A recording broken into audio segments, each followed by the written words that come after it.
call this meeting of the Fremont County Board of Commissioners to order. If you'll please rise and join us for the invocation given by Joe Garkovich from Mercy Today Ministries, followed by the pledge.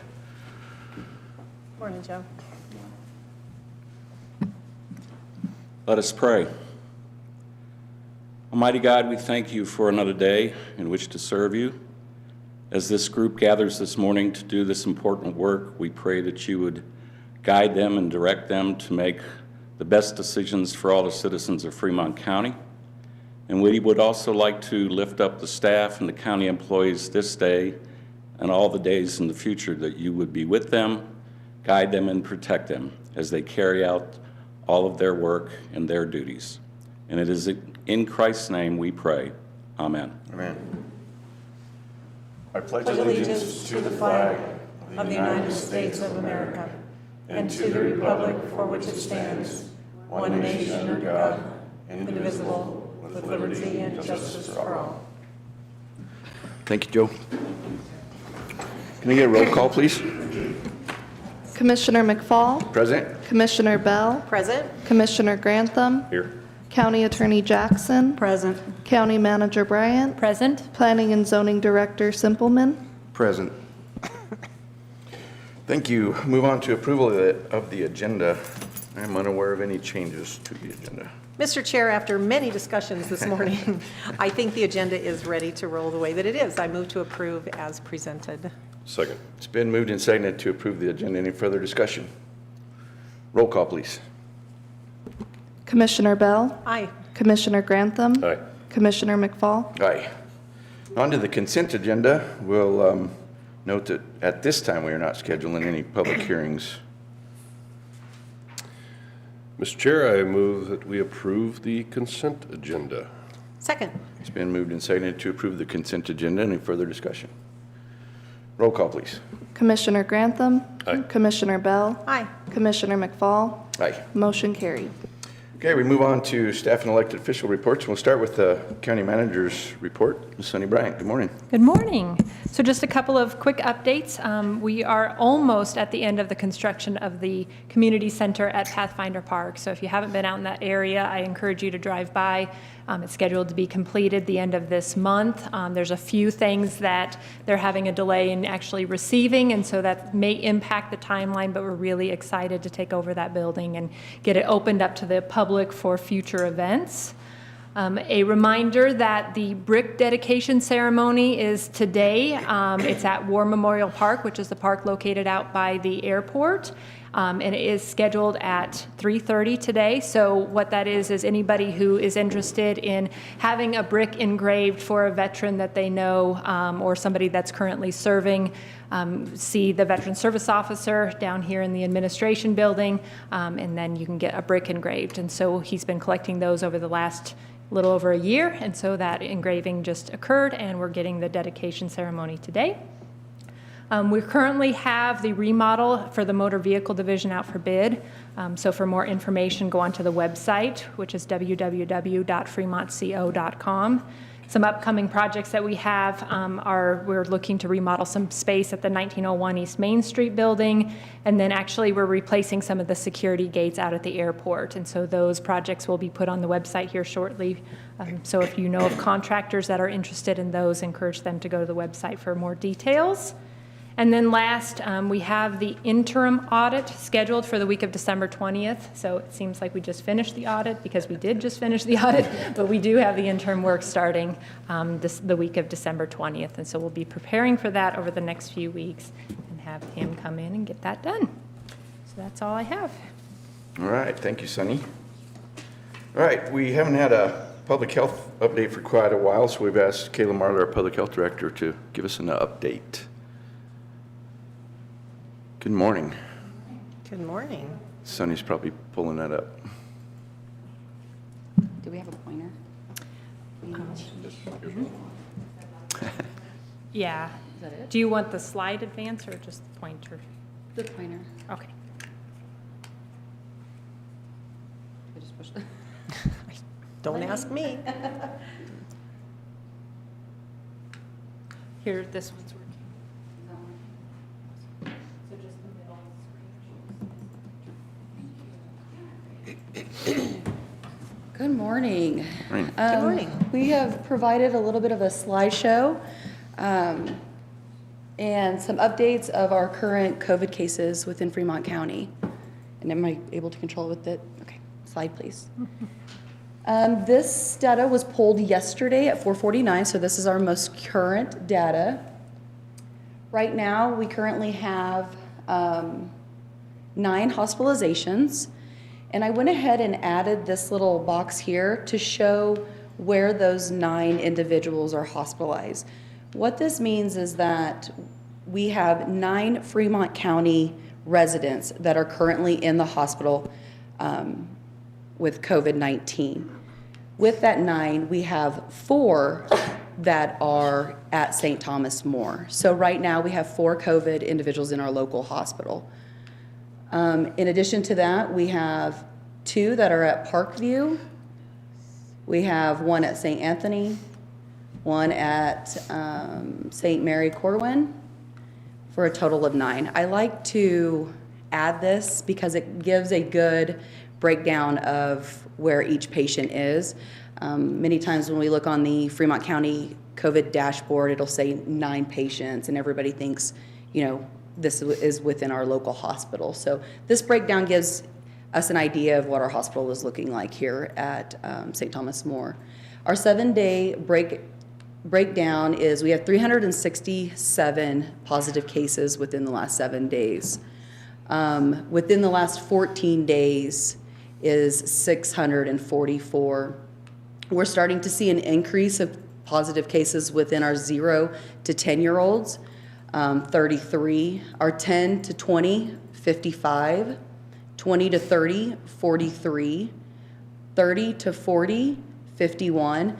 This number right here has always been, this age group right here has always been pretty high and has held a majority of our positive COVID cases.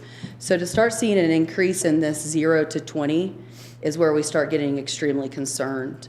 In addition to that, we can go through the line, and 50 to 60, we got 56 positive cases, 60 to 70, 41. Our 90 to 100, we have 3.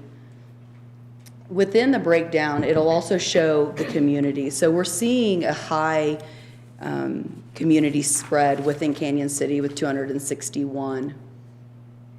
To bring us to, we have 1 at Coal Creek, 62 within Florence, 21 within Penrose. So the 367 7-day incident rate is the highest that Fremont County has seen. Slide, please. Our vaccination rate. So I added these two to show the difference between vaccination rates whenever we have DOC and BOP in our population and when they're taken out.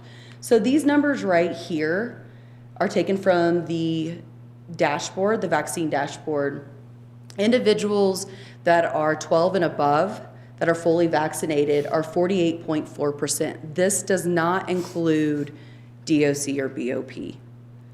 Ages 18 and above, 51.2, and 65 and above, 68.2. So we have a great vaccine rate when it's pertaining to our elderly population. So this is great to see. Now we're looking over here at this chart. These are actually pulled from 2 different sources within CDPHE.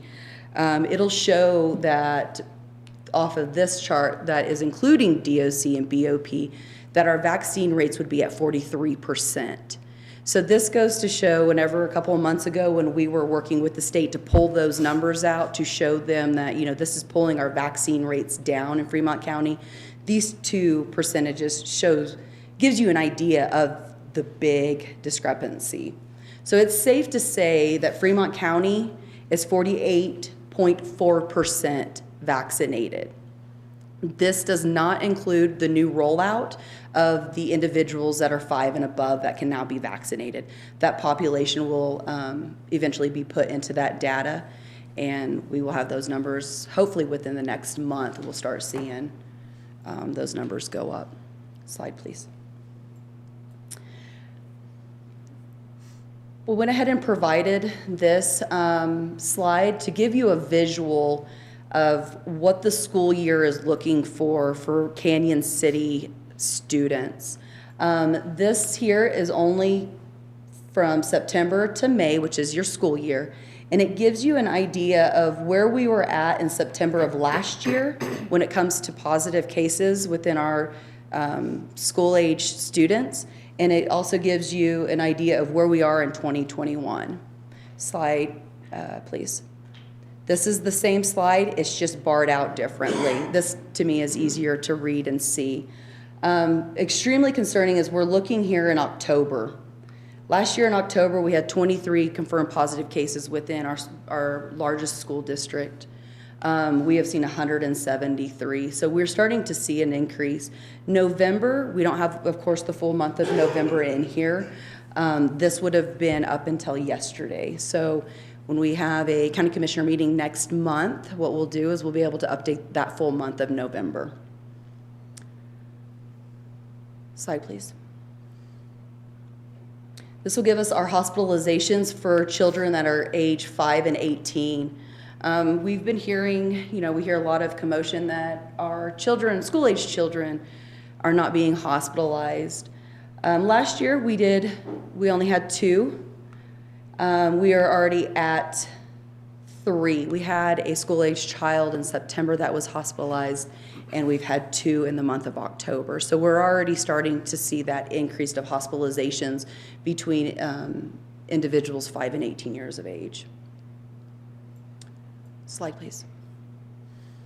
This gives us our community cases of all ages within Fremont County for the school year. As we can see, September last year, 15. We're at 587 this year. October, 151, and we're over 1,000, 1,100 by the end of October, excuse me. And we are projected to pass last November's numbers as well. Slide, please. This kind of gives you an easier comparison from the 2 different years instead of that line graph. Hospitalizations, we are starting to see an increase of hospitalizations. Can I go? Yes, sorry. And here's an easier graph to show you the comparison of where we were last year when it comes to hospitalizations and where we are now. And then this will give us a breakthrough of a hospitalizations to date by age. And then our Fremont County deaths by month. And the next one should be an easy bar. Yeah. So we are seeing last year, January, we had 0. January of 2021, 14. Going over here to October, last year of October 2020, we had 3 COVID-related deaths within Fremont County, and this last month we had 19. And upon our age groups, 20 to 30, we've had 1. Our highest has been within that 70 to 80.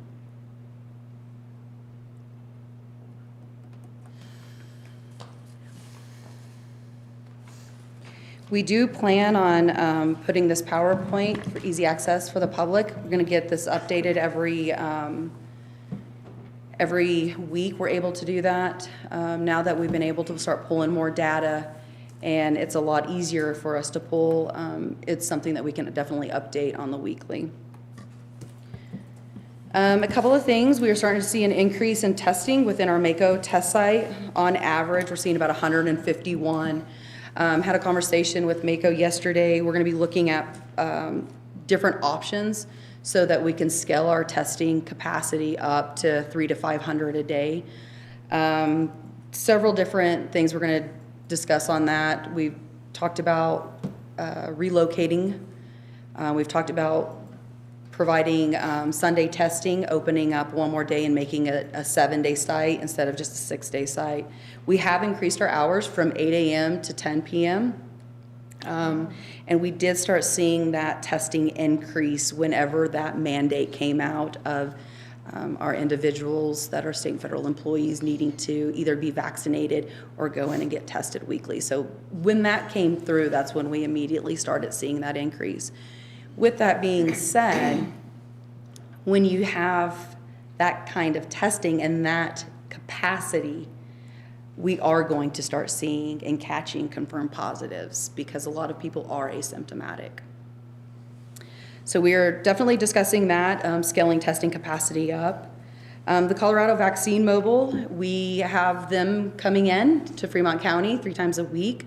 We have them on Sundays where they are parked at Royal Gorge Train from 10 a.m. to 6 p.m. on Mondays at Fremont County DHS, and then Tuesdays at Florence Medical. We do have, we received verbal confirmation this last Friday that the mobile will be in Fremont County until the end of December. We're meeting at 2:30 today to talk about December's schedule. So right now, the vaccine mobile will be in Fremont County Sunday, Monday, and Tuesday until November 30th, and the scheduling for December might be a little bit different. The state might be possibly pulling a mobile out of our region. However, they have verbally confirmed that they will still be coming to Fremont County. So once we get those dates out, we will update the public on that and start getting our flyers. In addition to that, we are working to provide monoclonal, sorry, Debbie, antibody therapy. We are working with St. Thomas More. They're looking at providing this antibody therapy within the infusion center. We do have one provider that should be getting her shipment this week, and once we receive that confirmation, we'll go ahead and make it known to the public as well. In addition to that, we're working with our medical officer and then Brian Turney, which is the CEO of St. Thomas More, to start getting more providers and private practices signed up for this antibody therapy. It's something that when we have our extreme ill that are fighting COVID, this is an option for them to get for treatment. As we continue to see the cases increase here in Fremont County, it just makes sense that we start getting more providers on board. Currently also working with the antibody mobile. They are in Pueblo. This schedule is determined weekly by CDPHE, so I'm trying to see if we can get Fremont County on that list. If we can at least get them once a day or once a week, then that's better than what we got going on right now. So currently working with that. Also, we'll be rolling out some more educational PSAs. We got local doctors on board. We're hoping to get that approved through the Board of Health, and then hopefully have something for the public before Christmas. And so we have some wonderful doctors. St. Thomas More they're very hands-on with this. And so hopefully by getting some of our pediatric doctors out there giving some PSAs on getting children vaccinated will help us increase our vaccination rates between the ages of 5 and 11 years old. So we have a lot going right now at the health department when it comes to COVID. Any questions for Kayla? Any good news? Yeah. The vaccine mobile is here 3 times a day. 2 times a week. That is fantastic news. Providing that access to Fremont County residents that want to get vaccinated is extremely important. It's part of a mitigation strategy. And we are starting to see individuals visit the mobile and get their first vaccine. And so that's great. So that is good news. Also, having a provider that will be providing that antibody therapy, hopefully by the end of this week, is also great news. So, And just to reemphasize, that mobile is at the Royal Gorge Train, not at the Royal Gorge. correct, yes, that would be the Royal Gorge Train. We took the wrong turn one time evidently. Not the Ended up at the bridge, wrong place. Yeah. So I think that the numbers just keep kind of obviously going up. I heard a little deal the other day that it's going up all over Colorado, and the experts don't really know why. But I think I'm not an expert, but personal responsibility comes into play quite a bit there. So just remind everybody, if you're sick, stay home. I don't know what you have, so just be careful. That's all I can say. Yeah, I was going to say the same thing. Personal responsibility. None of us want to go back to the days of required masks or business shutdowns or any of those other things. And so be as responsible as you possibly can be. And I also, Kayla, would just add a great big thank you to you and your entire staff for continuing to deal with this. A worldwide pandemic can't be a fun thing as a public health employee or director, but I think you guys are really doing a really great job for all of Fremont County. So I just wanted to say thank you. Thank you. I appreciate this new data too. It's a little easier to understand, and I think it's probably a lot more accurate than it used to be, at least 3 or 4 months ago. So appreciate the data, and keep that coming and make it available where people can look at it, those that want to know. Thank you. Thank you. Thanks. Okay, now we have an exciting presentation from our code enforcement. It's a cleanup report. Danielle Ademick, she's a code enforcement, and she's here to tell us some of what they do. We get a lot of complaints throughout the county of properties that are have a lot of junk and trash and debris on them. And it takes a long time to get this through the process, to get these things going. But eventually they get done. So she's got a little presentation of one that was very bad for a couple of years that you guys have been working on. So I appreciate you staying with it, and I'll turn it over to you, Danielle. Thanks for being here. Perfect. Hi guys. So this was done in Cotopaxi. On June 6, 2019, we did receive a complaint from one of the commissioners regarding the property on 24th Trail. It had a lot of RVs. There was probably 7 at one time.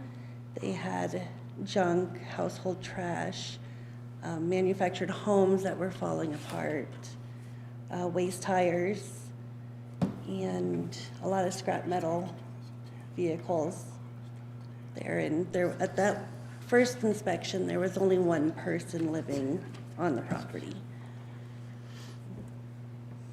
This is just some photos of the first time we were out there. When we were talking about this case to the county attorney, she had remembered that there was a permanent injunction put on this property at one time. So when she went back to her office, she was able to pull it up, and we were able to serve that to the 3 people that were living there at this time.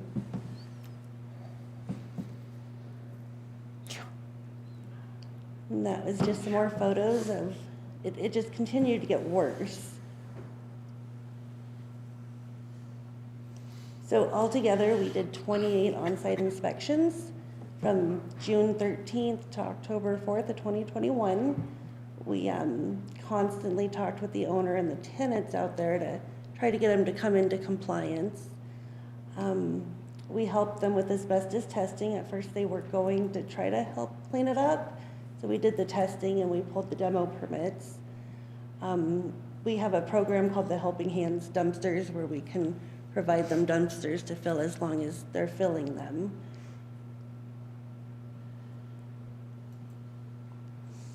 So they kind of gave up on their efforts. They filled 3.5 dumpsters, and there was probably 15 tenants on the property at this time, and they could only do 3.5, and decided they were no longer going to help come into compliance. And this is just showing the 2 manufactured homes that needed the asbestos testing. One of them, they actually drove a skid steer through the middle of it. We had 2 contractors bid on this project for us, and we did go with the one that cost maybe $2,000 more due to the time frame. They were able to get it done in a lot less than the 30 days on the other contractor. There was 450 waste tires altogether on the property. This is just the breakdown of what it cost the county to clean this up. So there was 2 code enforcement officers on the job the entire time. The miles that we put on the truck just during the cleanup, this isn't all the inspections before. We put 504 miles on the truck. The asbestos testing cost us $780. The demo permits, it was $226.48, but we had to renew that, so that's why it's the $226 and not the $113. The invoice for our contractors was $31,659. Helping Hands dumpsters, when they were filling them, cost us $1,723.50. The tire recycling went to Pedlo, and it cost us $1,050. And the dump, from when our contractor started hauling the junk to the dump, it cost $57.95. And that's it with it all clean. Amazing difference. Yes. So yes. I guess as you can tell, it's kind of a snapshot in the life and times of a code enforcement officer, right? Yes. We've got several cases like this throughout the county, not just this one, and those pictures don't really show how bad it really was up there. I mean, it was terrible. And it does take a while. There's a process that this has to go through. We, as well as other people, wish it could be immediate, but it can't be. So you can tell this from 2019 to just a couple weeks ago. It takes a while on some of these, unfortunately, but like I said, thanks for sticking with it and getting that done, and thank the other enforcement officers as well, because and our attorney as well worked a lot on this one, so it takes a whole team to get this going. We actually receive these kind of complaints often, and we try to explain to folks what a lengthy process this is. You're not going to see it clean and gone within the next 10 days. This one, for example, was over 2 full years, 2 years and 3 or 4 months. The hours that staff puts in, and when you look at the bottom line, almost $50,000 to clean up one piece of property. And we have these all over Fremont County, and so when people complain about them, I totally understand why they're complaining, because we see them too, and we don't like them at all. It would be nice, again, if people would take more personal responsibility and clean up things themselves. We also know that there are impediments occasionally to where someone simply can't clean up their own, and that's why we have the Helping Hands program. And if people will participate with that, it's a much easier, quicker, much less expensive route to go.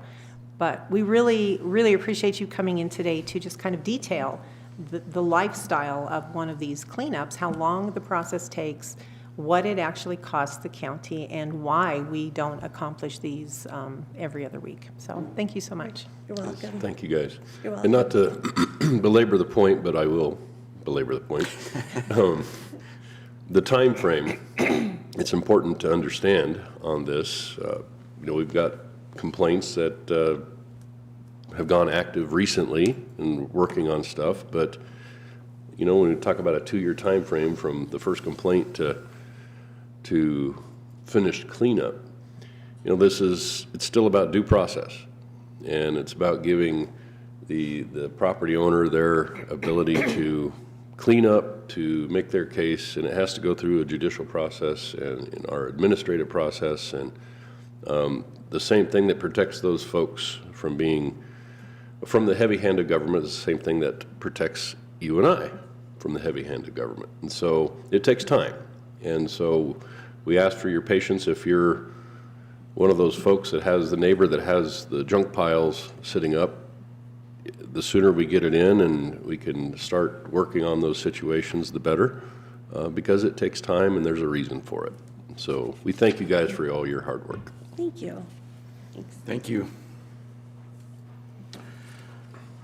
Okay, we've got 1 minute till, we do have a public hearing scheduled at 10 o'clock, which is a proposed 2022 Fremont County budget. I'm going to put that on hold for just a second. I'm going to see if anybody else up here has anything they want to talk about real quick. We do have a citizen that wants to speak, and then we're going to go to the first item of new business, which is a Veterans Day proclamation, and then we'll go back to the public hearing, because I think a lot of you folks,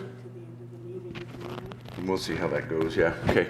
But that way we can, those of you that need to get back to work possibly or something can go. You're all welcome to stay, but we'll put that public hearing on hold here for a little bit.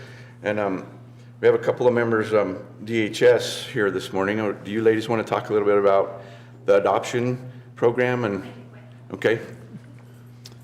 We have an adoption ceremony coming up on the 19th, I believe. Yes. And thank you very much. you bet. we want to thank the commissioners for proclaiming November National Adoption Day here in Fremont County. November 20th is actually National Adoption Day nationwide, and it started in the year 2000 as a nationwide effort to try to get legally free children adopted and in a forever home. So since then, approximately 75,000 children have been adopted on National Adoption Day. It's a great day. It's a day that us at the Department of Human Services always look forward to because it's one of those really heartwarming days that we don't get very often. But here in Fremont County, we will be having an adoption ceremony for 3 different families, 4 children total, so we're very excited for that. And that will be happening again on November 19th. And just so that everybody understands, within the state, we have over 360 legally free children. And so we are always looking for families that are willing to open up their homes and their hearts to children. We only have 3 certified foster homes here in Fremont County. So we're always looking for people. If anybody's interested, come chat with us and we can talk about the process. But again, thank you guys so much for proclaiming November National Adoption Day. All right, well, thank you guys for the job that you do out there, and congratulations on this upcoming adoption. That's a lot of work with you guys and the families and stuff. We appreciate you guys Absolutely. as well. Thank you. Thank you. Thanks. All right, anyone else up here have anything they'd like to speak about? I just have one brief thing I would Okay, like to say. Commissioner Bell. We probably all know that a week ago today was Election Day, and I just wanted to take a moment to say thank you to all of those who voted in this most recent election. The turnout is never quite what we hoped for, but thank all of those who did. And congratulations not only to the folks who ended up winning their particular race, but truly to everyone who took that chance and stepped out there and took the time and the effort that it takes to run a campaign, because it's a lot of work. You're putting yourself out there in a way that you probably never have done before, and it's a very difficult thing to do. So congratulations to all of you. And I also wanted to say to the Florence and Penrose Fire District, job well done. They were able to get a huge thing passed for them. There was a ballot measure for emergency medical services. Most of you probably know that Penrose ended EMS on July 4th this year, and they've been really struggling to try to piecemeal it together when someone out there needed care. So this should provide the funding necessary to actually have paid staff and EMTs on that staff, so when the call comes in, they'll be able to roll. So I just wanted to say congratulations to all of you. Thanks, Mr. Chair. Thank you. Ditto on that. In fact, one of them is in our midst today that ran, and we appreciate her having put her name out there. And so many that did run and win, and those that came up short, I echo that, Commissioner Bell. We congratulate them and thank them for joining in. Just a couple updates for me. I've mentioned at a couple of the past meetings that the independent congressional redistricting committees and legislative reapportionment committees have been meeting. They have met. They submitted their final maps to the Supreme Court. Supreme Court a week ago or so gave their final stamp of approval on the congressional maps, and so those are finalized. The legislative maps are still waiting for this next week to pass. I think their deadline is the 15th, the Supreme Court. More than likely, they will give it their stamp of approval as well. And so those that remember passing amendments Y and Z back in 2018, we're seeing the successful completion of those events. Just to reiterate what Sonny said earlier, the war memorial, the brick dedication out there at the airport is at 3:30. So just hopefully you can be there and join us in that. So thanks. I just got a couple quick things. One is thank you to all the veterans who have served and are currently serving. That day's coming up in a couple days. We're going to celebrate it. I want to celebrate you every day, though, so thank you.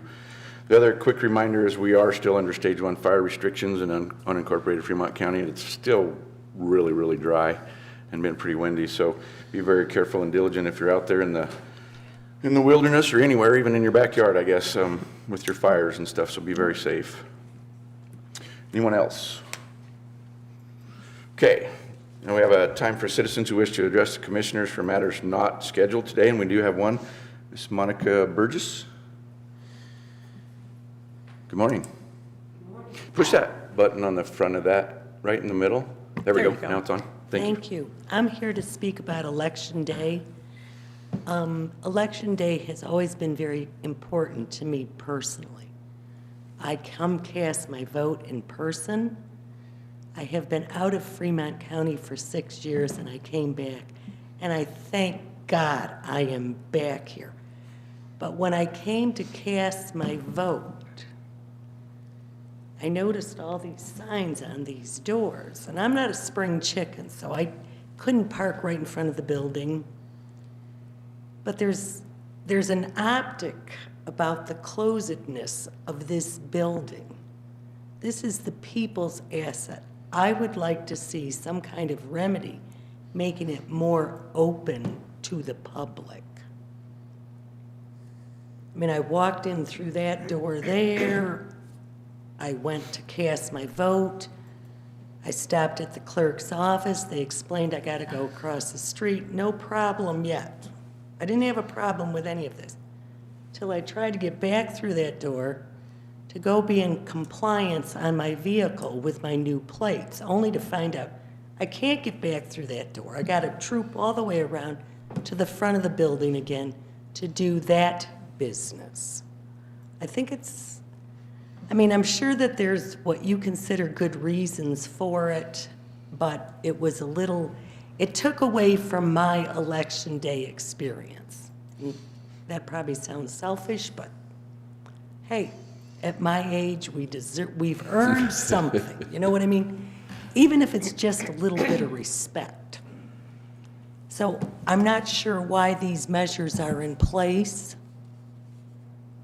but this is the people's asset. You are the caretakers of the asset. And this person is not crazy about the measures to get in and out of this place. That's just my 2 cents. And in closing, I'm going to say, let's go, Brandon. Thank you. Thank you. I actually would like to address the issue of this building and why we do have so many. You're fine where you're at, yeah. Why we do have so many of the doors closed here. First, a few years ago, we closed the 2 doors coming in from the north. The reason we did that is when you step inside, there are a couple of steps down. And if you don't know they're there, you're going to trip and fall. We did as many safety measures as we could. We put up great big signs right there, tripping hazard, steps, step down, watch your step. We put the bright yellow curbing tape on those steps so that people would see them. But the problem is you're stepping in from bright sunshine in your face, you open the door, you walk in, and we had people literally falling and hurting themselves. It was a hazard to them. It was a hazard to Fremont County, and so we made the decision to close those doors. And then a year ago when COVID happened and we had to literally close the building, a year and a half ago, for a very long time, the decision was made at that time to reopen the front doors, but we had to then reconfigure everything down the hallway into the clerk's office, and we had one way in, one way out. It's also something that we have been talking about with our former sheriff, I believe with our current sheriff, for many years, because too many public openings is a hazard to people who work inside Fremont County. We need to know who's here. We need to know who is coming in. We now have a full-time deputy who is stationed here to help keep an eye on that, because people in this building have been threatened and have been threatened often. I think it's happened to all of us, and we choose to protect our people, even though it may mean someone has to walk around the building. So we do apologize for the inconvenience, but as you said, there is a reason we do things the way that we do. So thanks for being here this morning so we could talk about it. Okay, thank you. Moving on to old business, which we have none. So we will jump into new business. And the first order we're going to deal with is a Veterans Day proclamation.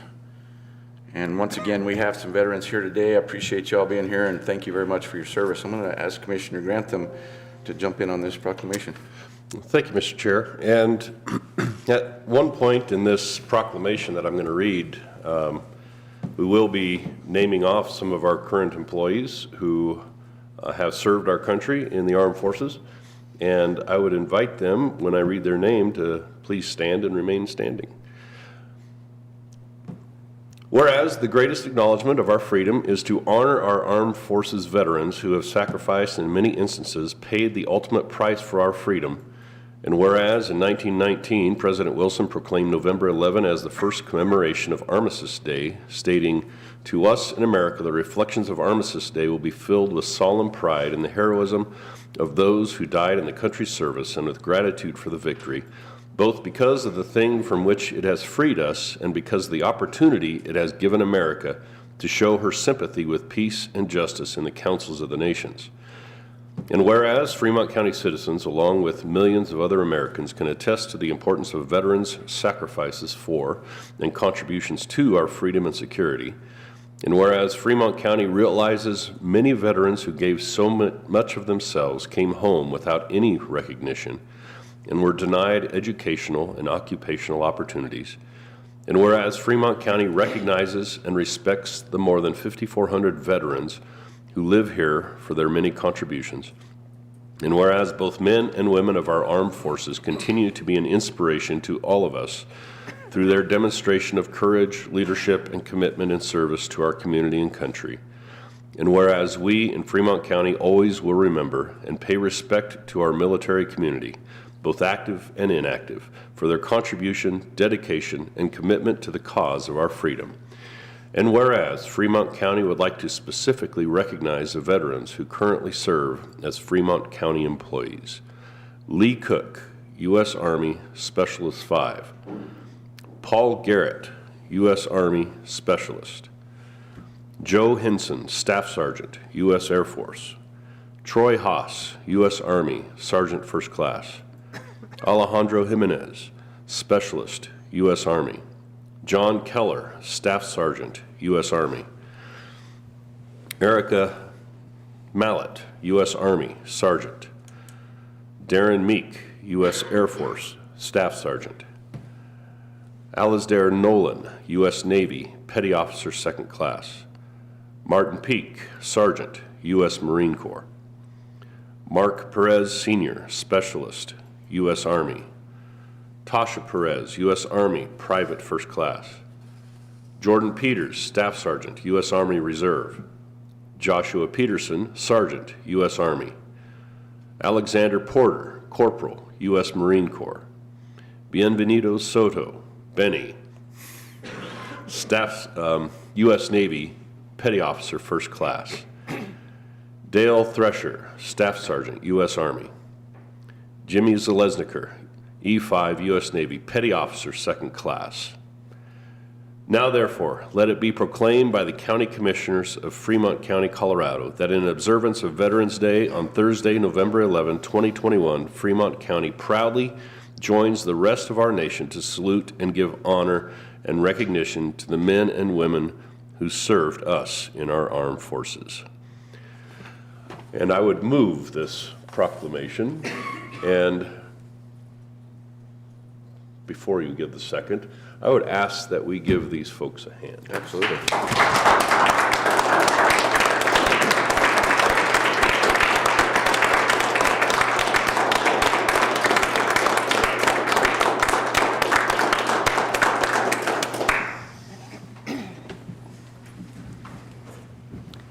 Thank you, Commissioner Grantham, and I am happy to second that with a couple of remarks when you're ready.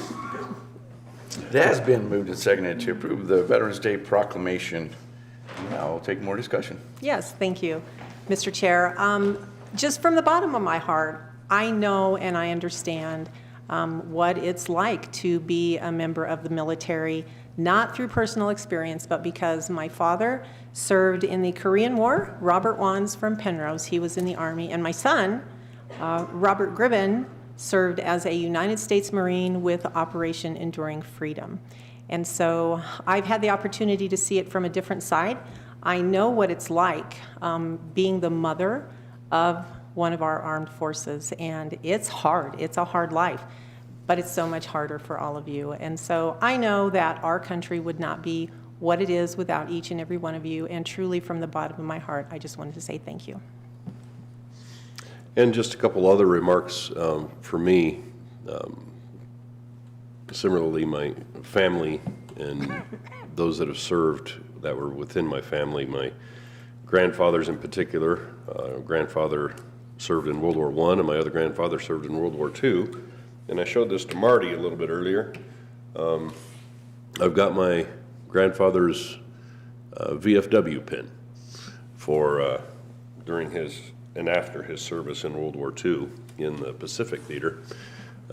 My grandfather in World War I served in France, but also in honor of my father-in-law who served in Europe in World War II and actually landed on Utah Beach on June 6, 1944. So in honor of them and in honor of each of you, thank you for your service. And just add to that a little bit, it's a privilege for us to be up here to sign this proclamation with our gratitude to all veterans that have served and that are still serving. So thank you very much for the freedoms that you fought for, and we're still fighting for them as well. So thank you. Have roll call, please. Commissioner Grantham. Aye. Commissioner Bell. Aye. Commissioner McFall. Aye. Motion carried. Thank you guys once again. Appreciate you. Yeah, let's get a picture with all of the veterans. If you guys could come up front.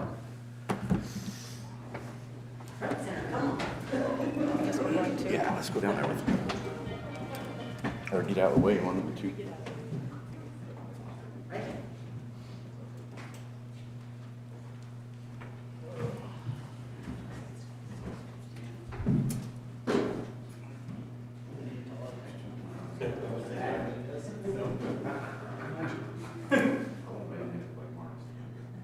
Okay, everybody ready? I'm going to take some more.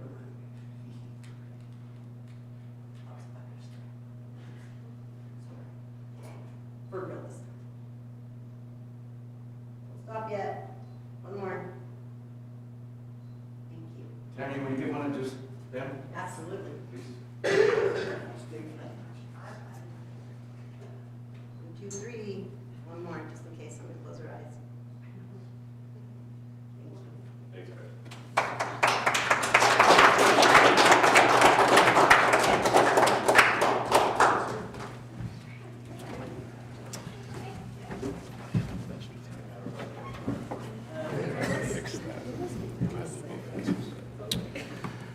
All right, as a few people are leaving to go back to what they need to do, Sonny, unless it really disturbs you, we're just going to go on with the meeting, then we'll get to your public hearing. I was actually thinking all of these people were here for the budget, and I'm a little Yeah. disappointed to see And they're not.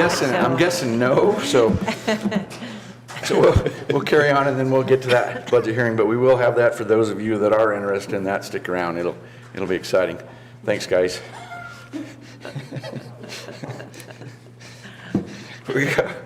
We'll go on to item number 2 on our agenda, which is an approval for a malt. I said spirited liquor. I need some of that, I guess. Liquor special events permit for CASA event to be held on 11/19 from 1 to 7 p.m. at 807 Cyanide Avenue in Canyon City. And we have Carrie? Yes. Telk. You want to come on up, Carrie?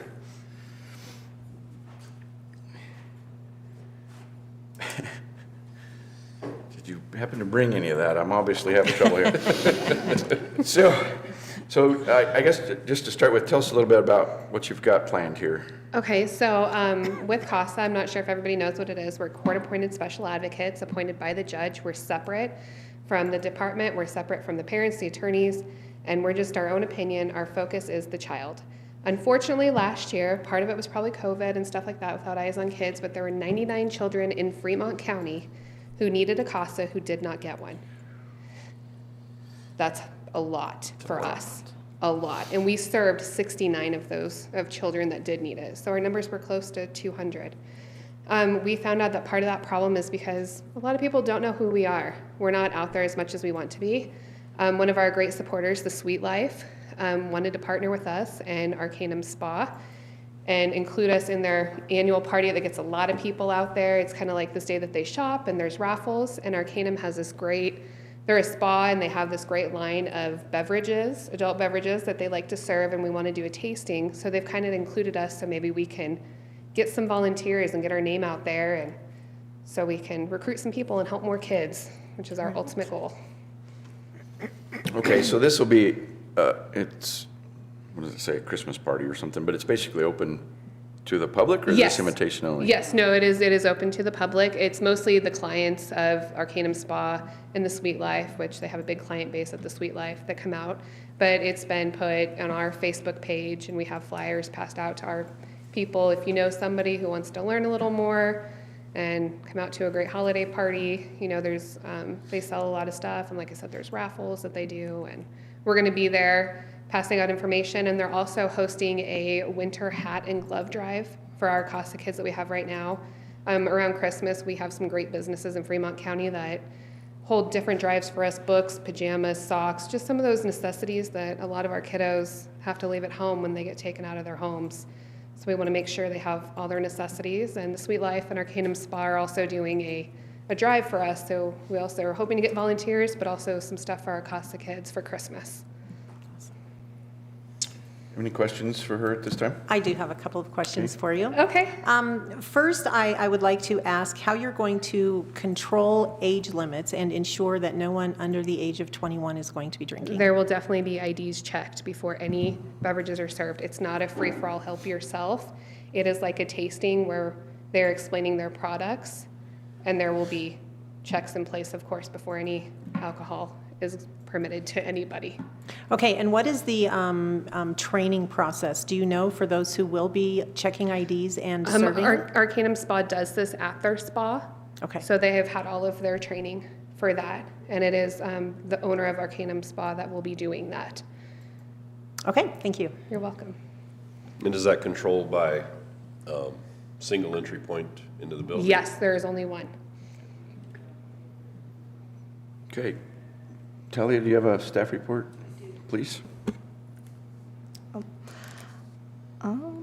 We received CASA's application on October 12th, which did not meet the county's 45-day guideline, but the application was able to be completely reviewed by the county attorney and the investigation reports completed by the sheriff's office and health department.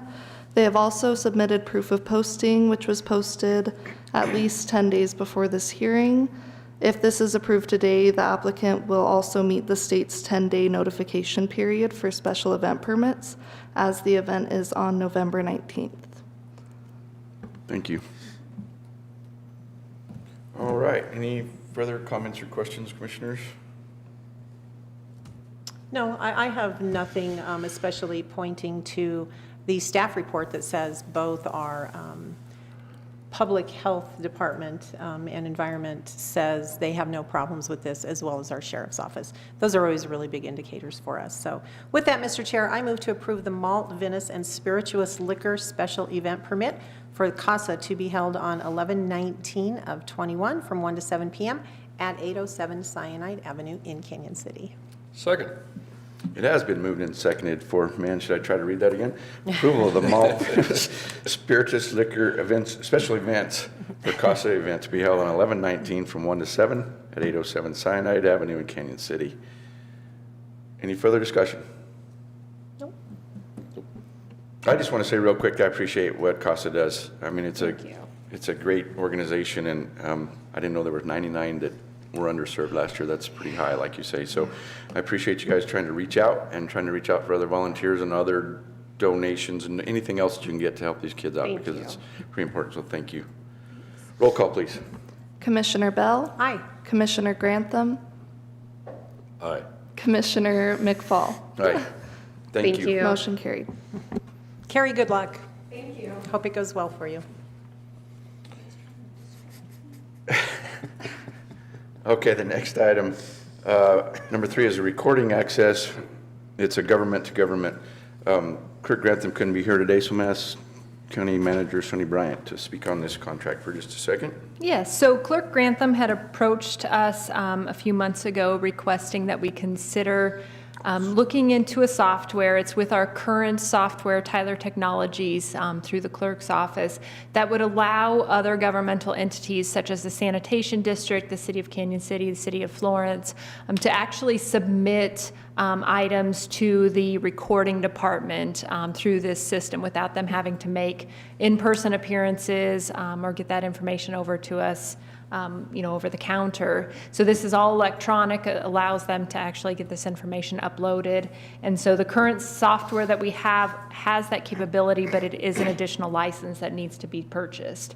And so in those discussions, we all agree that if we have the ability to do that, it would be beneficial both to the county and to those entities. And so that's what we're looking at here, is just the actual contracts to allow that service. And so there are two pieces to it. The software contract is actually a total of $17,000, and then there's a $1,500 annual maintenance agreement that we're looking at as well. 1,500 or 1,000? So the second one, which is the Tyler Technologies recording access. So the first year maintenance is $1,000, which is included in that. But the second document that's on there, the Tyler Technologies, the recording access is $1,500 for that annual maintenance.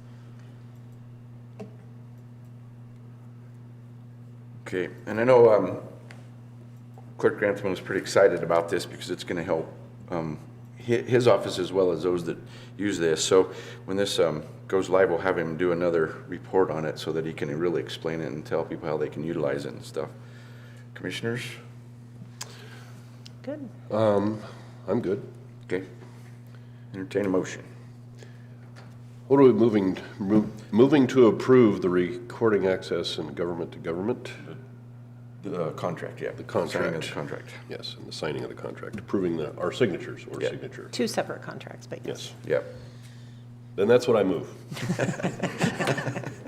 Then that's what I'll second. It's been moved and seconded to approve the contract with Tyler and the maintenance contract, which one is a total of We're all about precision. $18,000 and a $1,500 thereafter.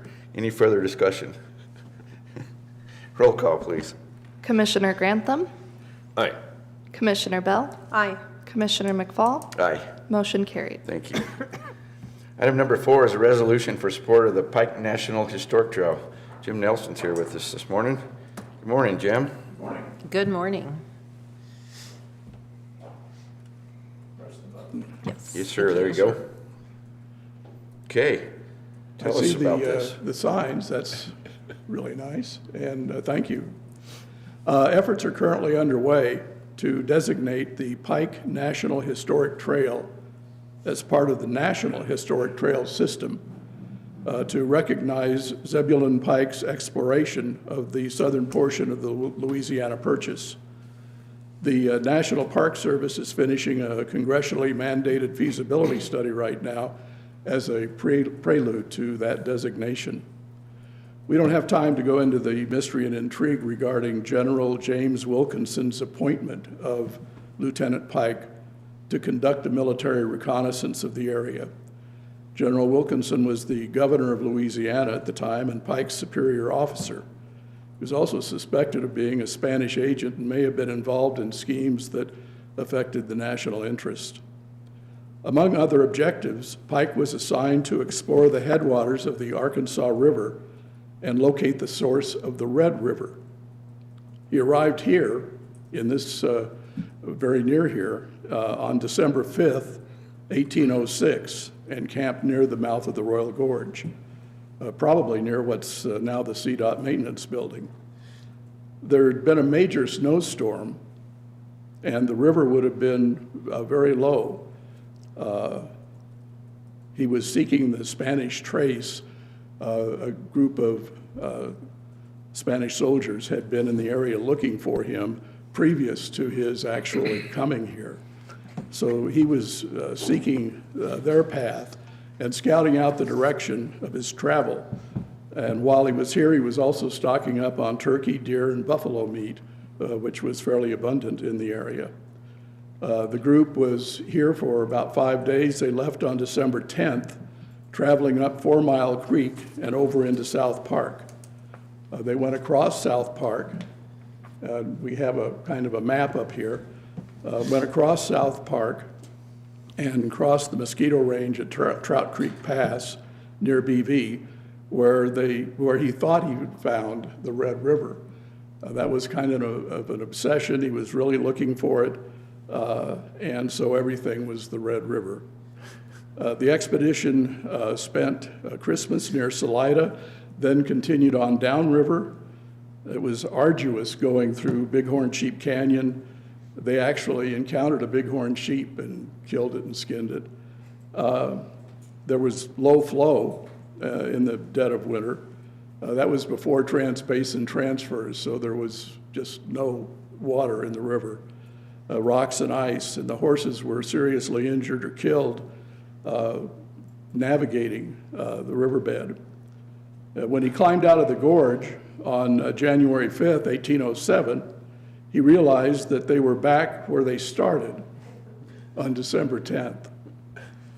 So they reoccupied their old camp, and Pike wrote in his journal, "This is my birthday, and I most fervently hope I never pass another day so miserably."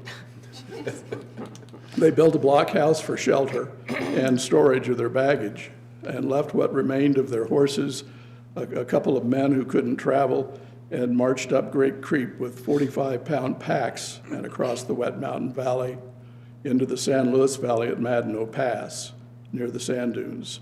He later camped in Spanish territory on the Rio Grande, thinking, of course, it was the Red River, at the Conejos River, where the Spanish troops arrested the expedition and escorted the group to Santa Fe, and then later on down to Chihuahua. His papers were confiscated. Some of them were hidden in rifle barrels, but those that weren't were confiscated and later returned to him.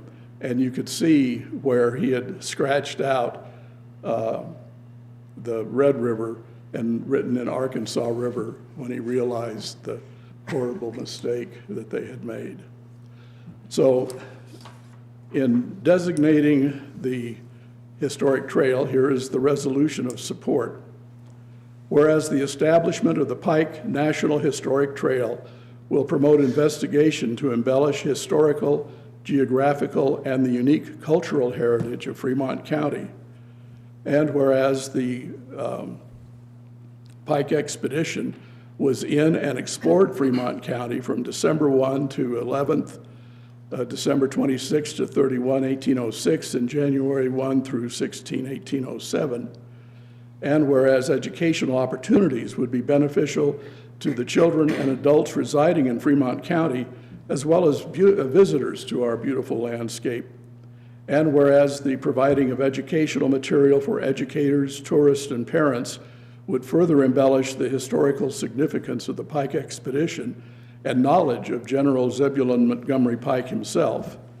And whereas the route of the Pike expedition of 1806-7 passes through Fremont County more than satisfies the three qualifications of the National Trails System. And whereas the Pike National Historic Trail has national significance with respect to the exploration and eventual immigration and settlement, trade, and commerce on the Santa Fe Trail, and the gathering of information used in the Mexican-American War. And whereas the Pike route of 1806-1807 had a far-reaching effect on the fulfillment of the doctrine of manifest destiny, and whereas the lure of the tourist to Fremont County is significant, and whereas the expansion of the National Trails System will benefit all American people by honoring a historic expedition.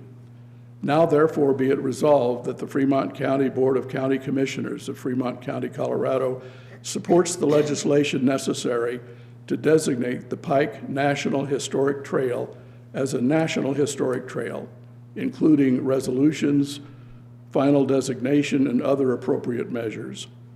And finally, be it resolved that we, the Fremont County Board of Commissioners, support and encourage the efforts of the Pike National Historic Trail Association in its attempt to gain support for national designation of the 7 states which Pike explored.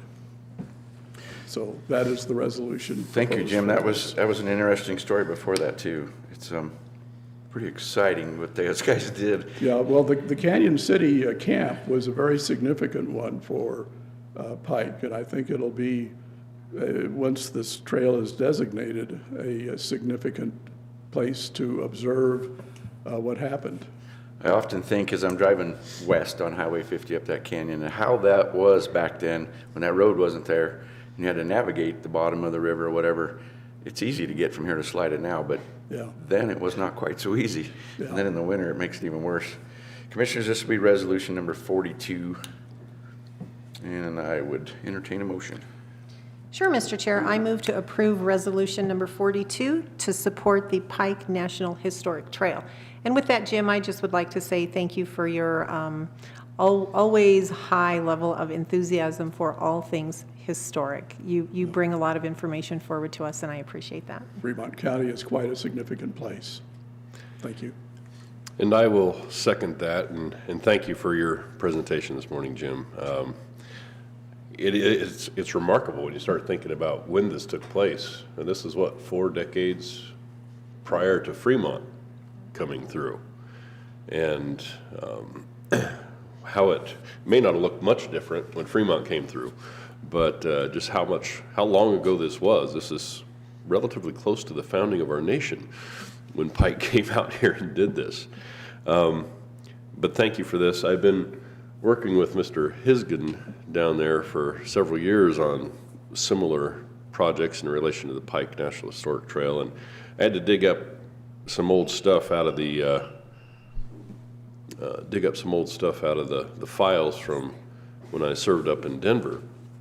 But we actually, Jim Wilson, Representative Wilson, and I passed something back in 2016-1106, that gives the commissioners the ability to designate those roads and highways, et cetera, in partnership with the governing jurisdictions of those roads, whether it's us or the state, and designate those as the Pike National Historic Trail so that we can get this process underway in these 7 counties. And so that's maybe something we take up here soon. So thank you again.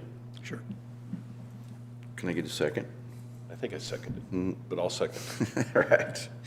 It has been moved and seconded to approve the resolution by the Fremont County Board of Commissioners in support of the Pike National Historic Trail. Any further discussion? Roll call, please. Commissioner Bell, Aye. Commissioner Aye. Grantham, Commissioner McFall. Aye. Motion Thank you, Jim. carried. Thank you.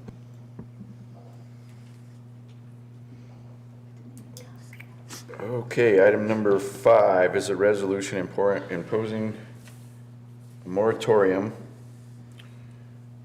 on enforcing of certain provisions of the Fremont County zoning resolution regarding minimum acreage for a fire or police station platted as outlots. So we've had a discussion on this. We've talked about this a few other times, that we're slowly but surely working on the regulations, zoning regulations of Fremont County. Some things were put in place for a reason when they were put in there and may not be accurate today. So we're going through those slowly, trying to find out what we need to change, what's possibly not accurate anymore in today's times. And this is one of them. We have a outlying lot in western Fremont County that Arkansas Valley Ambulance Service has purchased to put an ambulance garage on so that they have better service for their residents up there. It'll cut down the response times is basically what it'll do.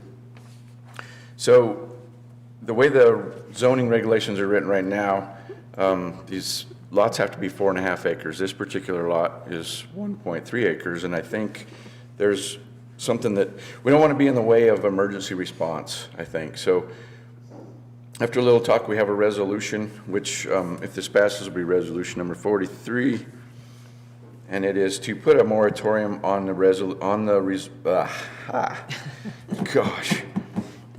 regulations, there we go, of the lot size variance for zone districts for sitting a fire station, police station, or emergency medical services, for housing an ambulance or other medical equipment. The Fremont County zoning regulations require a minimum size of 4.5 acres for these currently. Areas in Fremont County are underserved by emergency service providers, particularly in more rural areas, outlying parts of unincorporated Fremont County. The Board of County Commissioners is aware that availability of emergency service and response times could be improved by following the placement of sitting emergency service facilities on lots that are smaller than 4.5 acres, provided that the building or development comply with all minimum setback requirements and minimum distance separation for wells and on-site water treatment systems. The board is of the opinion that the Fremont County zoning regulations should be revised to amend and be more flexible on the lot size sitting for emergency service facilities, which will require several months to complete. This board does have the power to impose a moratorium on a temporary basis to allow time to consider draft, study, present, and potentially adopt an amendment to the Fremont County zoning regulations to address the issues of lot size for emergency service facilities platted on outlots with the use restriction for specific purpose in those language in those plats. The Fremont County Board of Commissioners believes that it is appropriate and necessary to place a moratorium on the enforcement of the Fremont County zone regulations for the minimum lot size for fire, police, EMS facility, effectively eliminating the 4.5 minimum lot size requirement to provide guidance for the county staff in future interpretations under this moratorium. What this would do is place a moratorium, hereby impose it on the pending creation of the drafting of an amendment to the Fremont County zoning regulation and enforcement of such provision that the regulations require a minimum lot size for fire, police, EMS station in the following zone districts: agriculture, forestry, agriculture, farming and ranching, and agriculture living. Fire, police, and EMS stations lot size may deviate from the minimum lot width development required by the zone district. A special review use permit shall be required for these uses as currently provided by the zoning regulations. A lot size for fire, police, EMS facility shall be large enough to meet all development and building setback requirements as set out in the Fremont County zoning regulations. The lot size for fire, police, EMS facilities shall be large enough to accommodate minimum separation distance for placement of water wells, on-site water treatment systems, regardless of whether a well or on-site water treatment system are actually constructed or installed on the lot at the time of development. The lot is intended to be developed by fire, police, EMS facilities, and the lot shall be platted as an outlot with language including on the plat to specifically limit the use for the lot for the emergency services facility in perpetuity. The purpose and intent of this moratorium shall be provide opportunities for emergency service providers to construct facilities to better serve the intended community receiving such services. The moratorium shall expire 1 year from the date of this resolution unless terminated earlier by the Board of Commissioners or by adoption of amendment to the Fremont County zoning regulation addressing this issue. Phew. Okay, Commissioners. I'd say easy for you to say, but it really wasn't. It really wasn't. Gosh. So is there any further comments, questions on this? If not, I would entertain a motion. Just, I would note a thanks again to our Fremont County Attorney, Brenda Jackson, for coming up with a way to allow us to make this happen, because we're the ones who put these regulations and rules into place, and we have to follow our own. But this is a way not to skirt that rule or regulation, but to allow something really good to happen for the people of Fremont County and make it legal for us to do so. So I just wanted to say thank you. And Mr. Chair, I would make a motion to put this square peg in the round hole. Move resolution number 43, resolution imposing a moratorium on enforcement of certain provisions of the Fremont County zoning resolution regarding minimum acreage for fire and police stations platted as outlots. Second. Has been moved and seconded to approve resolution number 43, imposing a moratorium on enforcement of certain provisions of Fremont County zoning regulations regarding minimum acreage for fire and police stations platted as outlots. Any further discussion? Roll call, please. Commissioner Grantham? Aye. Commissioner Bell? Aye. Commissioner McFall? Aye. Motion carried. Thank you. Item number 6 is reappointment of Michael Poolen to the Planning Commission for a term ending December 31st, 2024. Mr. Poolen has served on the Planning Commission for a few years and does a very good job for us, I think, and has submitted a letter that he would like to be reappointed to the Planning Commission. He has done an excellent job on this particular commission for Fremont County, Mr. Chair. So with that, I also am happy to have him back. I appreciate knowing that he's willing to come back and serve this county once again. So I move to reappoint Michael Poolen to the Fremont County Planning Commission for a term that will end on December 31st of 2024. Second. Been moved and seconded to reappoint Michael Poolen to the Planning Commission. Any further discussion? Roll call, please. Commissioner Bell? Aye. Commissioner Grantham? Aye. Commissioner McFall? Aye. Motion carried. Thank you. Now, the moment you've all been waiting for. To those in the room and the millions watching around the world, I will open the public hearing, and it is for the proposed 2022 Fremont County budget, and I will turn it over to County Manager Sunny Bryant. Thank you. Okay, so I've put together a quick slide. I want to start by noting that the entire budget is currently on our county website. So if you go on to www.fremontco.com, on the home page, it actually does have the budget posted. It has all of the various departments there and all of the information. So I'll go over the slide show really quick, and then we'll also post this on the website. So if anybody's looking for that as well, this will be on the website. Okay, so the budget strategy for 2022 is to provide quality services to Fremont County citizens, provide a fiscally responsible county budget, preserve county assets, maintain fund balances in the various funds, and address the increased requests and increased expenses that we're continuing to see.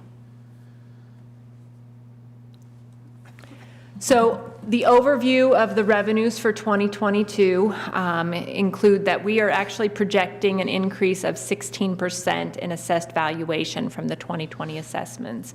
And so those are being assessed in 2021, but those revenues actually are collected in 2022. We are estimating an increase in revenues due to that of $644,636 in general fund, $65,061 in Department of Transportation, $206,740 in the Department of Human Services, and $24,570 in the Airport Fund. So our sales tax numbers over the last couple of years have really continued to rise. We've seen anywhere of 18 to 20% increases, but we're really continuing to take a conservative approach to that. So in 2021, we've seen about a 20% increase, but we're actually projecting that to go down slightly next year. We don't want to count on continuing to see those revenues increase, just because things can change very quickly. And then on the auto use tax collections, once again, we saw substantial increases over the last couple of years. And so next year, we're continuing to take a conservative approach. And so we're estimating that to go down slightly, or I'm sorry, to increase slightly from the 2021 budget. But as we'll see in a couple of slides, the 2021 budget is substantially lower than what we're actually seeing happen in 2021. And then the construction use tax. So the city of Canyon City is no longer collecting the construction use tax on behalf of Fremont County. And so we did project that those numbers would go down for the 2022 budget. So the overview of the 2022 expenses. So over the last couple of years, Fremont County has been working on the salary scale, but we are continuing to find that it's challenging to fill some of our positions. So currently our starting salary is just above minimum wage. And so we are proposing a new salary scale for this budget cycle that will be more comparative and more competitive with some of the industries in our county, to try to increase the number of applicants that we're getting, to try to get those qualified candidates that are coming in so we can fill the positions that we have. Over the last year, we've had upwards of 30 positions vacant at one time. And so those are, our departments have continued to provide the services to the citizens, but some days it's been a substantial challenge. And so we are proposing a new salary scale in the presented budget. We're also proposing annual step increases in accordance with the salary scale. At this point, we actually, a year and a half ago, we switched over. We were self-funded for our health insurance. We switched over to an organization called CEBT. The renewal for that is in January, and we're very pleased that this year in the renewal, they came in with a 0 increase. And so we're not seeing any increase to our health insurance expenses for next year. So some of the areas we're looking at is we're addressing some building improvement needs that we've been seeing over the last few years. We're trying to keep up with the increased operational costs. So as you all see, even on your personal levels, it costs more right now to do any type of business. It costs more to do any type of projects, various supplies, equipment, all of that. So we're working to address those needs as well. And currently, we're building reserves to be used as a match for bridge replacement grants. So our next project is actually for the Grandview Bridge. So we're finishing the design on that project and continuing to build the reserves for future replacements as well. And then we're looking at various grant opportunities. So I'm very excited that the commissioners allowed us to hire a grants administrator. And so she has been working very hard to try to look for additional grant projects out there or opportunities that we've had and submit those applications. And then, we always keep in mind that we don't know what the long-term impacts of COVID-19 are. We don't know how that's going to look on us financially, how that's going to look on our workforce, how it's going to look on our employees. And so we're always keeping that in light of what we're doing financially for the county. Another component is the American Rescue Plan Act. So Fremont County receives a total of $9.29 million. We received half of that this year, and we're scheduled to receive the other half next year. So we are currently reviewing preliminary guidance to determine the eligible projects on those. We have put that out for a survey for the citizens and organizations to submit some ideas, and so we're receiving those. That information as well as a list from the departments at the county. And so we're looking at all of those and going through the process to try to come up with how to spend those funds. So some of the 2022 capital projects, we're finishing the remodel of 1901 East Main Street. Rachel, our grants administrator, has applied for a grant for the Grandview Bridge construction. We are finishing the roof replacement project for this building. And then we are tentatively looking at building a pavilion and a barn at Pathfinder Park to work on that build out there. So the next couple slides just show the trends for the property tax. So this one's property tax revenues from 2015 to 2022 budget. So as you can see, from 2015 to 2019, it was pretty flat. We saw an increase in 2020, which remained consistent for 2021, and then next year we are seeing that increase in property taxes. Retail sales tax, so as I indicated in 2021, our numbers are coming in very high. And so we are taking the conservative approach for the budget, just so we're not estimating those numbers to come in higher than what they actually do. Auto use tax is the same way. As I indicated, the budget for 2021 was quite a bit lower than what we're currently seeing. And so we're budgeting an increase in comparison to budget, but it's still a decrease in comparison to what we're estimating to end the year. And then construction use tax, we're budgeting a decrease just because we are losing the City of Canyon City use tax collections. So this chart just shows the beginning fund balance. So we've worked really hard over the last 8 years to try to build reserves in the various funds. And so as you can see, the red line shows what general fund revenues are, which we've reached a very, very comfortable level. So I feel comfortable that we can start working on some of those projects, absorb the pay increases that we've proposed, and still have reserves to be able to, sustain that if something happens to some of our revenues coming in. So this just shows the general fund revenues. So, from 2015 to 2019, we had only increased about $1.2 million total. And so we've seen some revenues over the last couple years that we're working with. But overall, we haven't seen huge, we are still conservative and we are still seeing those come in, where we are estimated. And so the next slide just shows the summary of funds. Like I said, all of this is broke out in detail on the county website. And I apologize, it's a little bit hard to see on this slide, but the website has all of this in detail. So it shows the 2022 beginning balance of $26 million. We're estimating $47 million in revenues. We're estimating to spend $52 million, leaving an ending balance of $20 million. And just to point out that the majority of that is actually, I have us spending our entire allocation of ARPA funds, the $4.6 million. And so it looks like we're spending a huge portion of the fund balance, but the $4.6 million of that is ARPA funds. So this just has a breakout of where the revenues come from. So the majority of our revenues come from intergovernmental revenues, which most of those is actually a pass-through through the state. Some of them are federal funds passing through the state. Some of them are state funds that we get directly from them. So 30% of all county revenues come from intergovernmental associations. And then 28% comes from sales and use tax. And then it breaks out from there. And then the proposed expenditures, 27% of all of the expenditures are allocated in general fund, and 23% are the sheriff's funds, and then 19% are Department of Human Services. And then the rest are broke out according to that. So the next steps, the budget adoption will be held in a special meeting that we will schedule for December 20th.